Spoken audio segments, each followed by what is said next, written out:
আমি শিখেছি নিজের জন্য বাঁচতে হয়। আমি জীবনে অনেক কিছুর ভিড়ে হেঁটেছি, অনেক মুখ চিনেছি, অনেক কথাই কানে এসেছে, কিছু সরাসরি, কিছু ফিসফাসে। প্রথম প্রথম খুব লাগতো, ভেতরটা যেন কেউ কুচি কুচি করে ছিঁড়ে দিত। চোখের সামনে হাসি, পিছনে বিষ।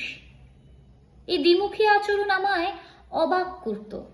আমি ভাবতাম, কেন? আমি তো কারো ক্ষতি করিনি, আমি তো সবাইকে আপন ভেবেছিলাম। তারপর একদিন বুঝলাম, সবাই আপন হয় না, সবাই আপনার ভালো চায় না।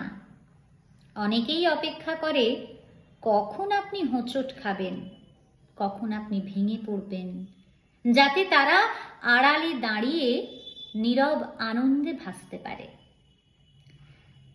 আমি তখন সিদ্ধান্ত নিলাম, আর নয়। নিজের শান্তি, নিজের সম্মান এবার নিজের হাতেই রাখবো। কারো কথায় কান দেব না, কারো ছোট করে দেওয়া ভ্রুকুটি আমায় স্পর্শ করবে না। যখন কেউ বলেছে তুমি পারবে না, আমি আর পাল্টা জবাব দিইনি। আমি মন খুলে হেসেছি, কারণ আমি জানি তারা আমার গল্পের লেখক নয়। আমার গল্প আমি নিজেই লিখব। আমার ব্যর্থতার মালিকও আমি, আমার সাফল্যেরও মালিক আমি। আমি শিখেছি সব প্রশ্নের উত্তর দিতে নেই, সব অপমানের প্রতিবাদ করতে নেই।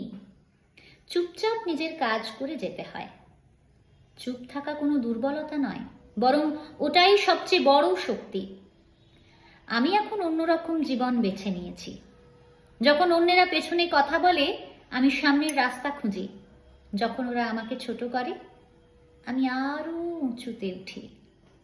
আর যখন বিষ ছড়ায়, আমি গন্ধ শুঁকি গোলাপের। এখন আমি জানি কারো জন্য থেমে থাকবো না, কারো ব্যর্থ আনন্দের উৎস হব না। আমি এখন সময় বের করি নিজের জন্য, এক কাপ চায়ে মুগ্ধ হই, নিজের প্রিয় বই পড়ি, ছাদে উঠে আকাশ দেখি, পুরনো ছবিতে হারিয়ে যাই। আমি বাঁচি, নিজের আনন্দে বাঁচি, নিজের জন্য বাঁচি। আমি শিখেছি কিছু সম্পর্ক ছেড়ে দিলে